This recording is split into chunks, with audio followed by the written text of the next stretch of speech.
Hello everyone, it is Dozol, the half-breed. I am beginning my loader videos today. Now, I would like to discuss something real quick. We're going, how I'm going to do these videos and everything like that. I'm basically going to spread them out, hopefully so they're not like hour-long videos and all that stuff. I'm only going to take certain segments, like for example, this video is going to be about the 1 Year War. It's going to be solely of the events of the 1 Year War, and that we'll continue off that in later videos concerning certain series and everything like that. That's like what happened after and everything. So I wanted to just say that. Also, I've been noticing something that a lot of people have been worried about, because there's this whole no spoiler culture coming up and everything like that.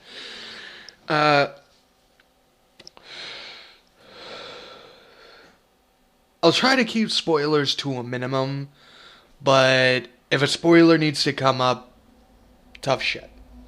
The reason for that is because we're talking about Gundam here. Series that's been around since 1979. Most of the series are at least 5 years old now. If you haven't seen it, that's your own fault. It really is. It's not like waiting for the next episode of Game of Thrones, because I understand that I wouldn't want that spoiled for me, now would I? And I know this because one of my fellow employees is actually at my job, is also a Game of Thrones fan, and he's read the books, and he's on more than one occasion tried to piss me off. So piss me off with spoilers. So anyway, that's what I want to discuss. Let us begin.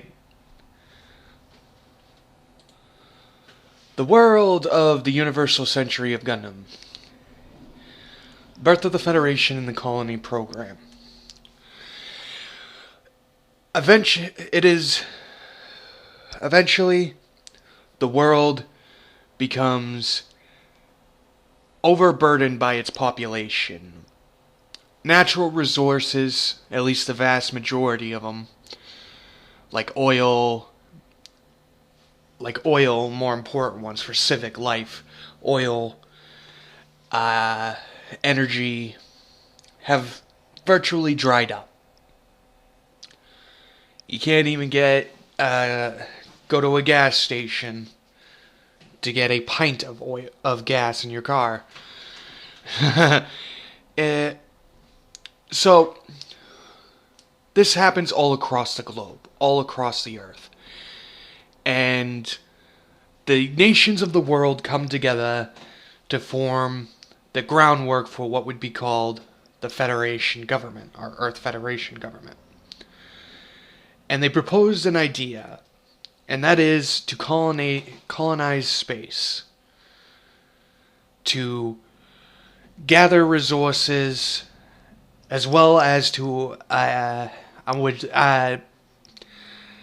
expel the excess population of Earth.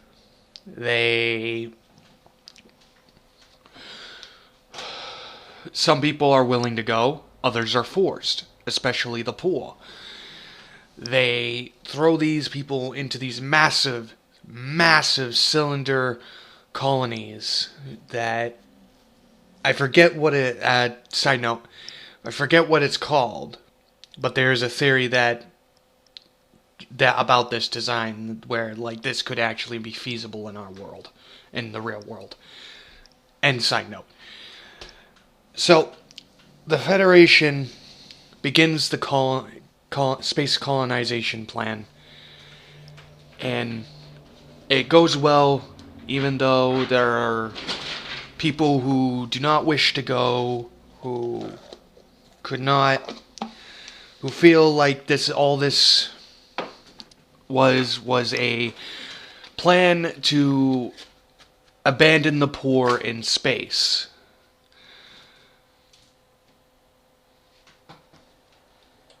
However, most of these voices of concern were ignored. Let's just say that. at least for the protest ones.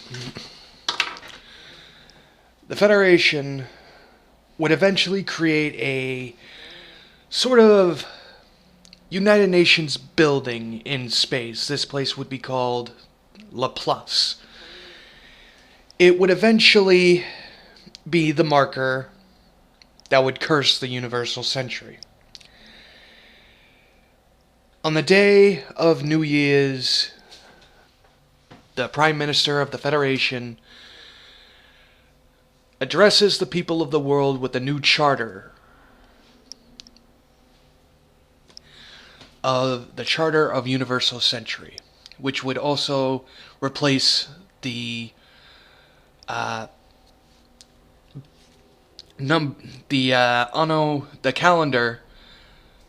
from Anno Domini to Universal Century.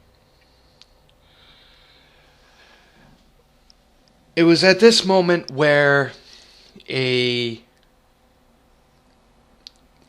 terrorists describe as disguised as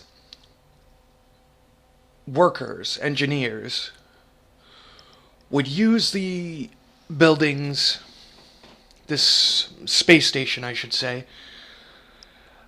It would use the space station's own solar panels against it, which would result in the loss of the charter and the death of all the press, visitors, and representatives of all the nations of the world,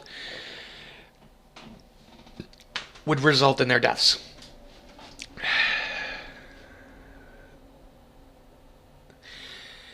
After that, the new charter was written, and the event was memorialized, and time went on as on.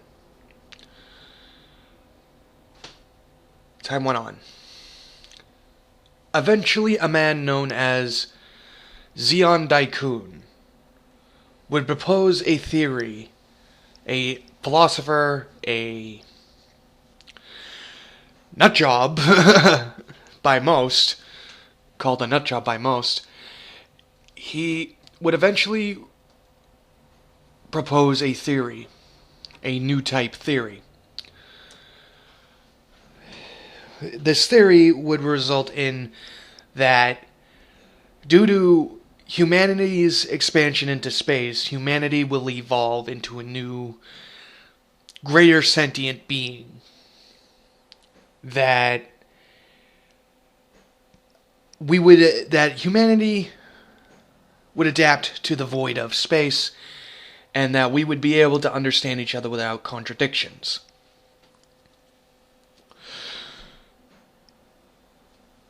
Like I said, he's a philosopher to some, not job to others.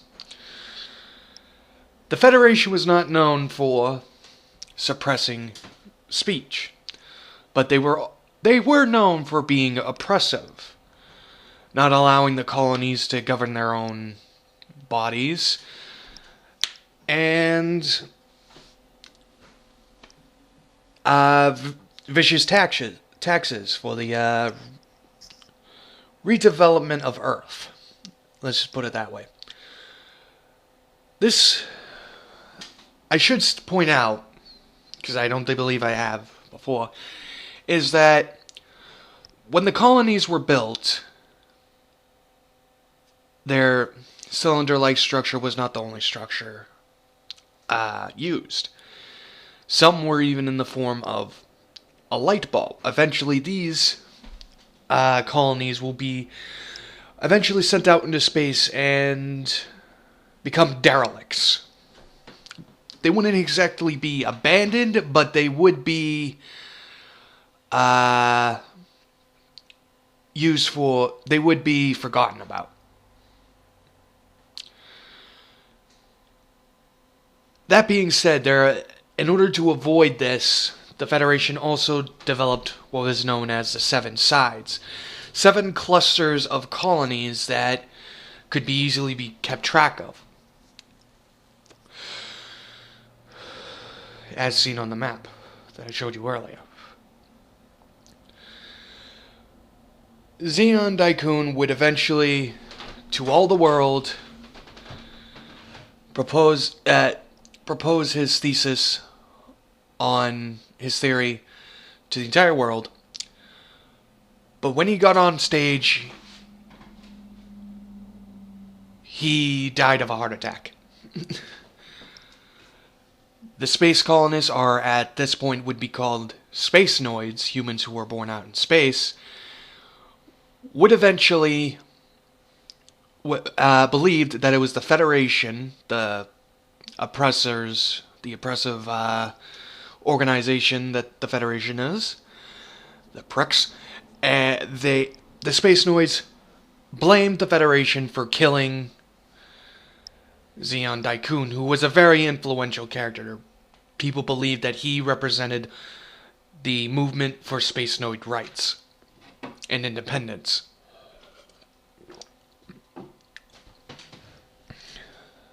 Eventually, this is not so.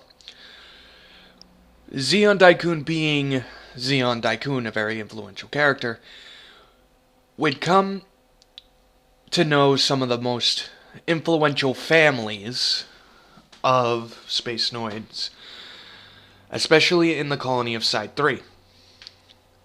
The colony cluster of Side 3. One of these would be the Zabi family. A very, very influential and possibly the most gaggle of Sunday morning cartoon villains that you've ever seen. Zabi family, the Zeon Daikun would eventually bring the head of the Zabi family, Zegwin Dodo Zabi,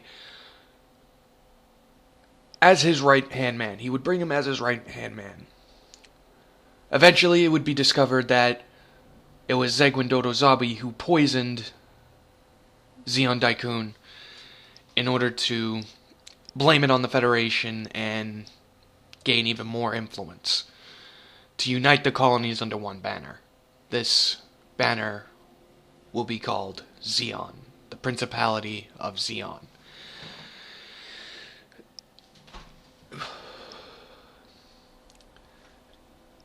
After this, some time went by. The Zabi family used their influence to keep resources, weapons, ammunition, fuel,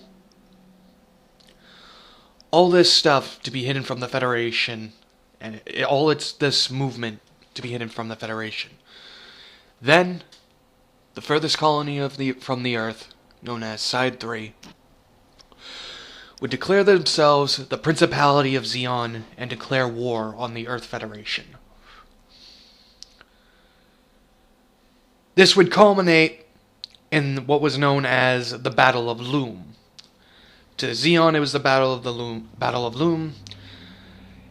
To the Federation, it was the infamous Operation British. During this battle, Zeon would dislodge a colony from its orbit around the Earth and would send it skyrocketing at terminal velocity towards the Earth. This will be known as the colony drop. Zeons love to drop things on the Earth. This would lead to the Blitzkrieg invasion of the planet Earth by Zeon, as well as the destruction of the city of Sydney, Australia, creating the largest man-made hole in existence to that point. It is the year 0079.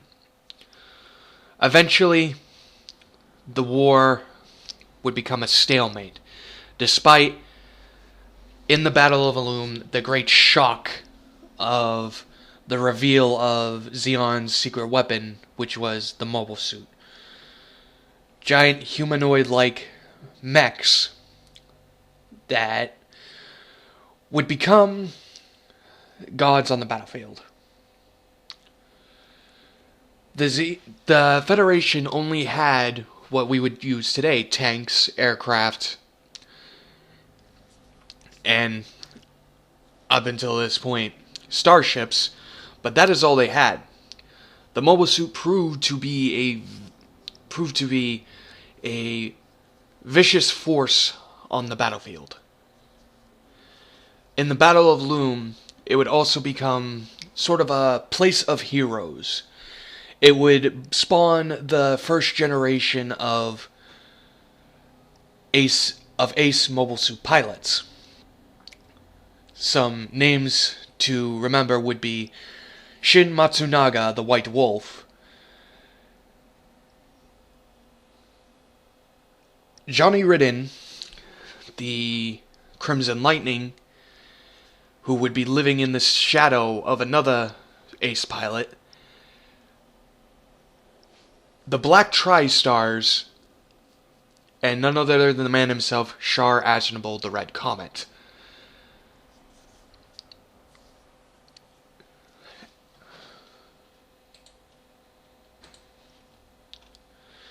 After the Battle of Loom, despite the Zeon's initial success, virtually taking over half the world,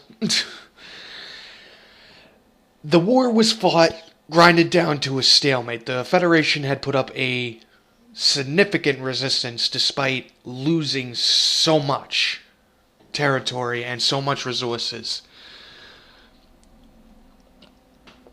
to the Zeon, so that they put up a very damnable fight despite having just tanks and infantrymen. I would also, before I go on any further, I would also like to point out that mobile suits were technically still around long before the Zaku 1 or the Zaku 2, Zeon's most iconic mobile suits, appeared on the battlefield. They were workloaders. They would help build the colonies, but they were not as massive as the mobile suits as we all know. They were mostly exosuits, I would say, a type of mech that that really just forms a body around the human it has, instead of there being a large cockpit in it. It's usually like a roll cage comes down and you got things that can lift heavy stuff. I guess an example of this would be from that scene from Aliens, where Ripley fights the alien queen with an exosuit. That's what an exosuit is. Anyway, continuing on. As I said, the war would eventually grind down to a stalemate. There were some minor skirmishes here and there, but nothing could get the upper hand on. No faction could get the upper hand on the other. Now this is where our story really begins. The Federation government, in secret, started developing their own mobile suits. This would become known as the V Project. This would culminate in 3 mobile suits being developed and a special ship that would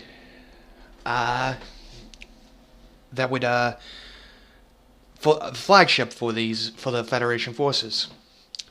This would be the White Base as the ship, the gun cannon for one of the mobile suits, the gun tank, and the Gundam. Final preparations were being performed at the colony known as Side 7. By the way, the clusters of colonies have at least one gateway colony named after the side that the colony cluster is in. Hence, the little bit of confusion there. Anyway.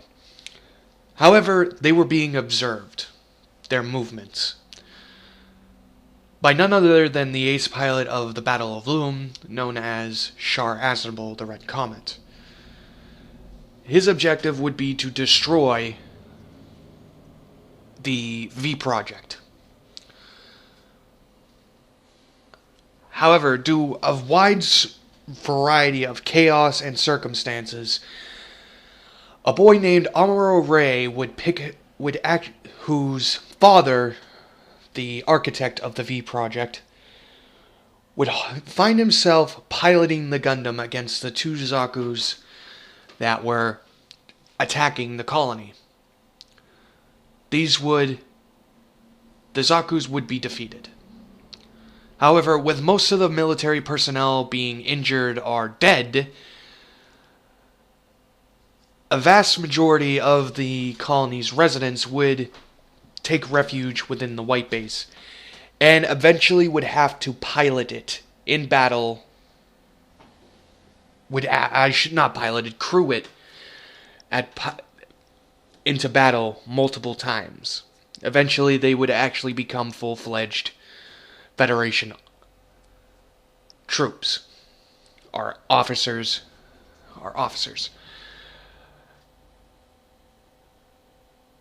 Most of them were not even legally allowed to join the military. After this point at Side 7, Side 7 would become an unpopulated colony for some time, due to the evacuation and holes being blown in the colony, which is not an uncommon thing in the Gundam universe. In fact, there have been quite a few atrocities where some factions would actually spread poison gas within a colony and kill everybody indiscriminately, whether they be Space Noid or Federation officer. After that, the White Base and Char Aznable will play the greatest game of cat and mouse ever heard of. At this point, there was the re-entry incident where the White Base was trying to re-enter the Earth's atmosphere, trying to get to the Federation headquarters known as Jaburo, which would be in South America. Char Aznable and his fleet would corner them in their attempt to do this. However, he would be unsuccessful, including losing some men due to the re-entry. This re-entry meaning that they fell through the friggin' atmosphere, becoming virtually if the mobile suits somehow stayed together, it would eventually hit the ground, killing and exploding, basically, is what I mean by that. Some time would pass, and then Char Aznable would reunite with an old friend known as Garma Zabi, the youngest member of the Zabi family.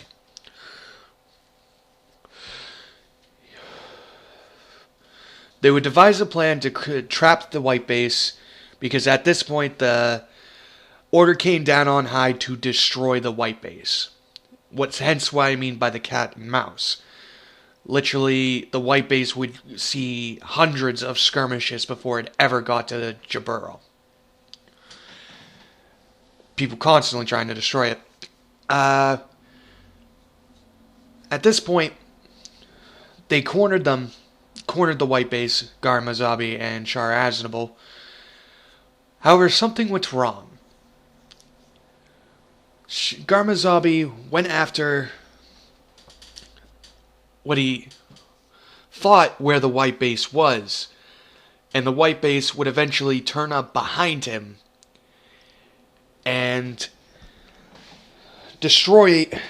heavily damage his Gao carrier, in which case Garma Zabi, trying to prove to his family that he is worthy of the Zabi family name, would try to ram his Gao carrier into the white base. Eventually, this was thwarted due to the Gao carrier exploding before it could reach its target. Shar Aznable was the one who told Garma where the white base was. However, this was very strange. Why would he tell him where it was, where it was not, and allow the white base to destroy him? This would come ahead later on. Eventually, what would happen next would be the Battle of Odessa, which like I said, cat and mouse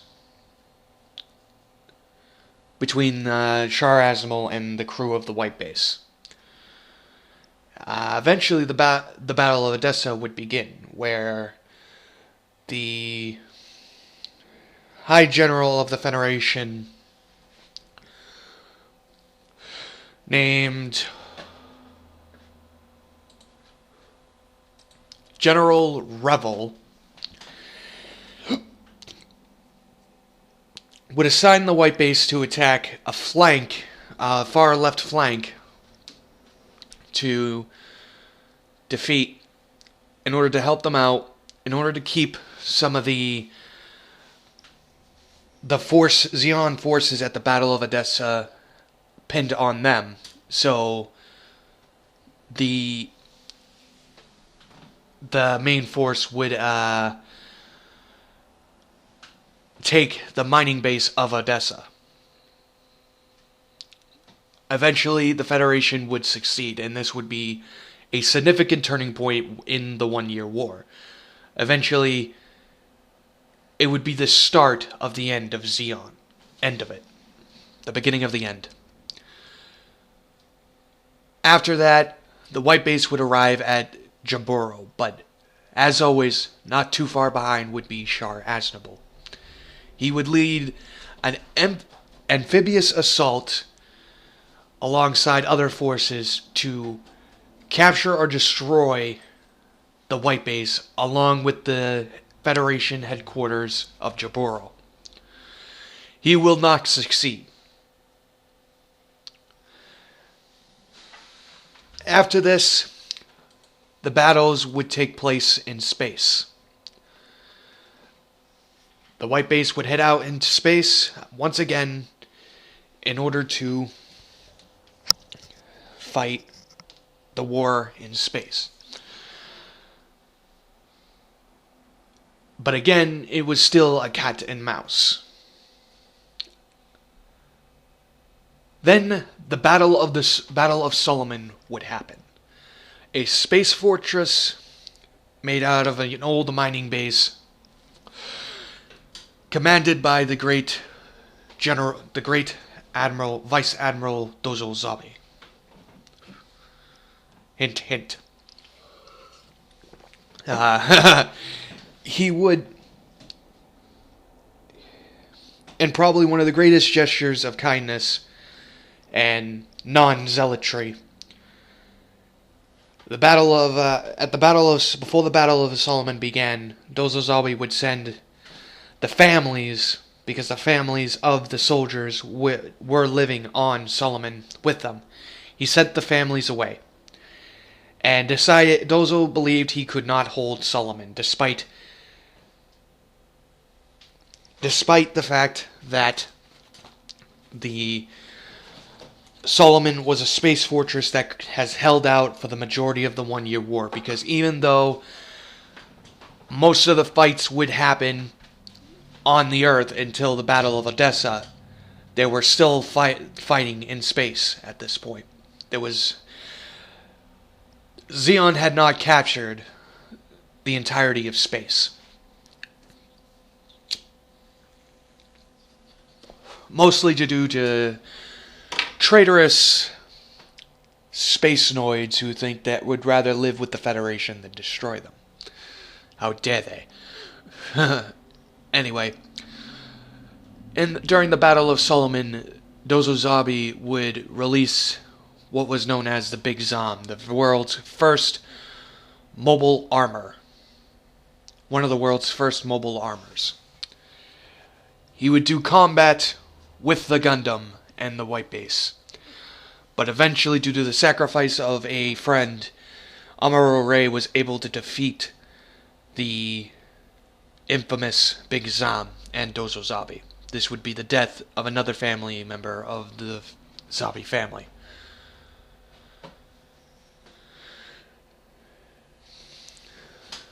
Then, Daegwin Zabi, after the first death of his sons, decided that enough was enough. He tried to make peace with the Earth Federation. However, Gihren, one of his last remaining son, had different ideas. Gihren was not much of a soldier, a commander, but more of a dictator. He was actually Zeon's propaganda minister. It would be Daegwin Zabi who coined the phrase Gihren Zabi, the Adolf Hitler of Zeon. Hence why the Zeons are permanently labeled space Nazis.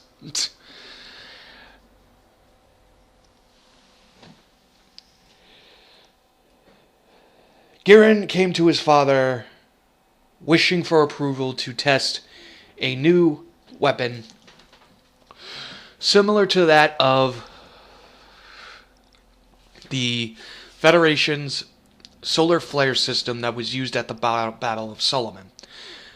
This would later be known as the Grips 2 colony laser. A massive laser that could wipe out fleets in an instant.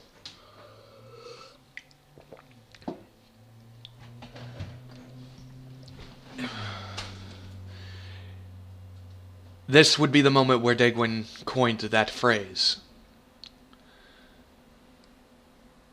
Eventually, General Revel and Daegwin Zabi would move their respective fleets in order to meet for negotiations of peace. However, due to either Daegwin's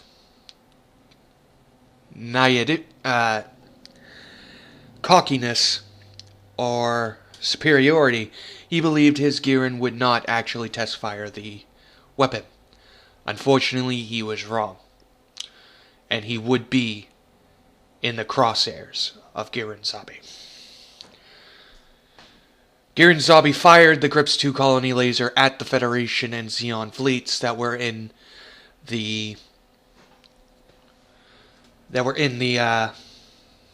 meeting each other, killing both his father and General Revel. This would be the first shot of what would be known as the Battle of A Boa.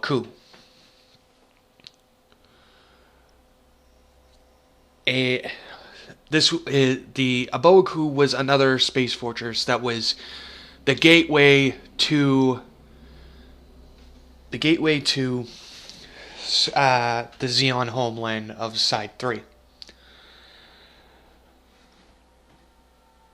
The Zeons were not going to give this up without a fight, without a vicious fight.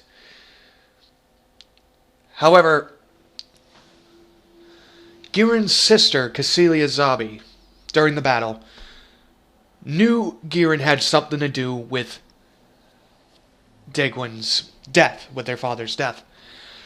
She would eventually shoot him in the back of the head on board of his ship, in front of everybody. After that point, some of the Zeon forces who were defending A Boa, would eventually retreat after this moment.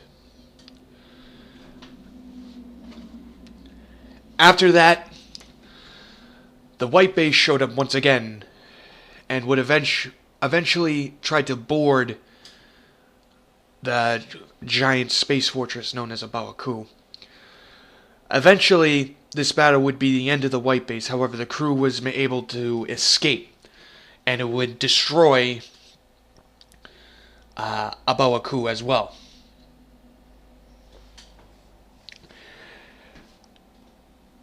Near the end of the battle, when Cecilia Zabi was deciding to retreat in order to fight another day, along with some other forces, Char Aznable, revealing himself to be none other than Zeon Daikun's son, Casfall Daikun, previous in the battle to Cecilia herself, appeared and fired a bazooka into the bridge of Cecilia's ship, killing her and the crew inside. Eventually, after this, an armistice would be signed between the Earth Federation and the now reformed Republic of Zeon.